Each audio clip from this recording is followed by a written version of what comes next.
Je saisis l'occasion pour renouveler mes encouragements au ministre de la Santé, M. Abdoulaye Diouf Sarr, à notre vaillant personnel médical et paramédical.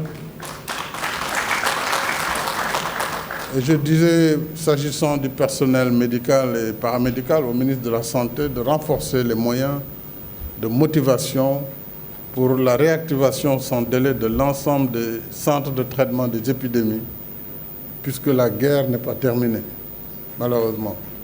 Donc il faut qu'on réarme l'ensemble des secteurs et que les moyens appropriés soient dégagés pour que nous puissions continuer avec succès ce combat.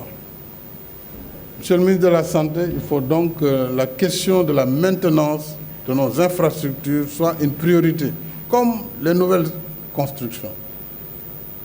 Alors, il faut certes, dans les budgets qui sont toujours insuffisants, c'est vrai, mais qui sont importants, parce qu'on a augmenté le budget du ministère de la Santé. Cette année, nous sommes à 216 milliards de francs CFA. 216 milliards. Il y a de quoi quand même trouver 4 milliards ou 5 pour la maintenance de l'ensemble du dispositif. Mais si tout va aussi dans la motivation, ce qui est important, la motivation, il faut quand même réserver un peu pour entretenir les infrastructures qui sont construites. Donc il faut un changement, et c'est ça les réformes que j'attends d'ailleurs pour vraiment déclencher le programme de modernisation que j'ai validé déjà avec le ministre, mais j'attends toujours les réformes. Il m'a dit qu'il va m'emmener les réformes, et dès que ça vient, nous allons déclencher la seconde phase.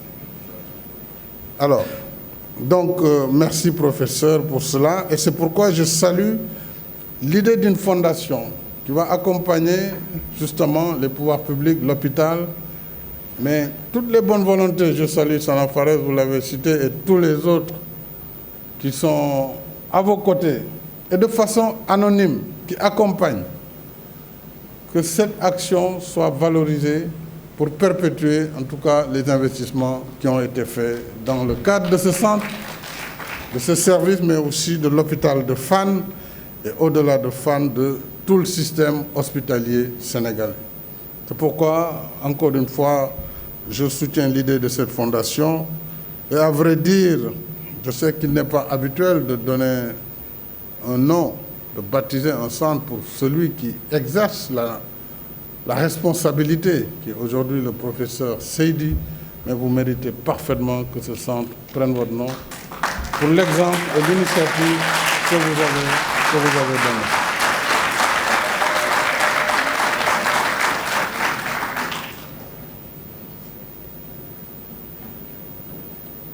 Donc par cet engagement altruiste, et civique et patriotique, si rare de nos jours, vous rappelez à la face du monde qu'au-delà de l'acte de soigner, la médecine est avant tout une expression d'humanité à l'endroit du patient et au service du bien commun.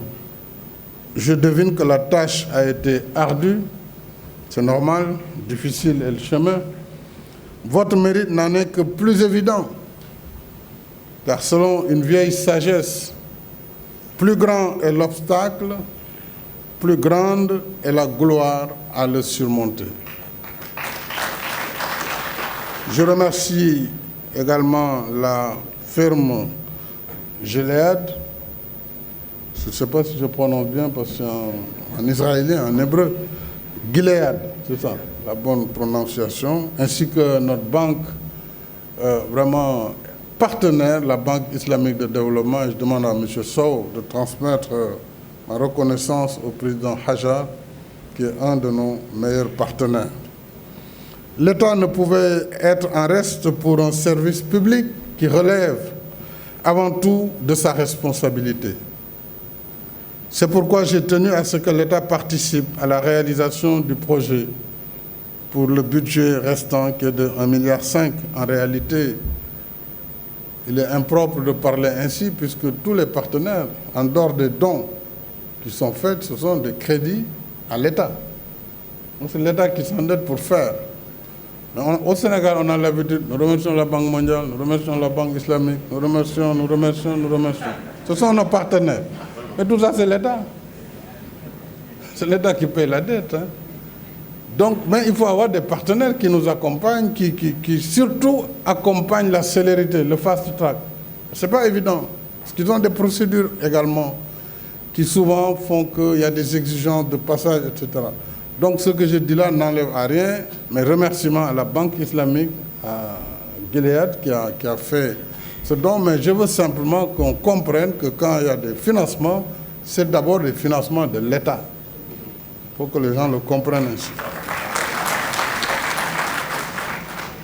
Bien sûr, je félicite le ministre de la Santé, Abdoulaye Diouf Sarr, puisqu'il est le capitaine de l'équipe de la santé. Et ce n'était pas évident. Il sait que je le fatigue souvent et tard. Parce que des fois, quand j'ai des informations qui viennent de patients mécontents ou autres, ça me parvient, je le dérange. Parfois pour aller voir réellement lui-même sur place. Et donc, je le félicite pour son engagement, ainsi que toute l'équipe, vraiment, en particulier les membres du CNGE, qui ont fait montre d'une telle générosité et d'un tel engagement qu'ils méritent la reconnaissance de la nation.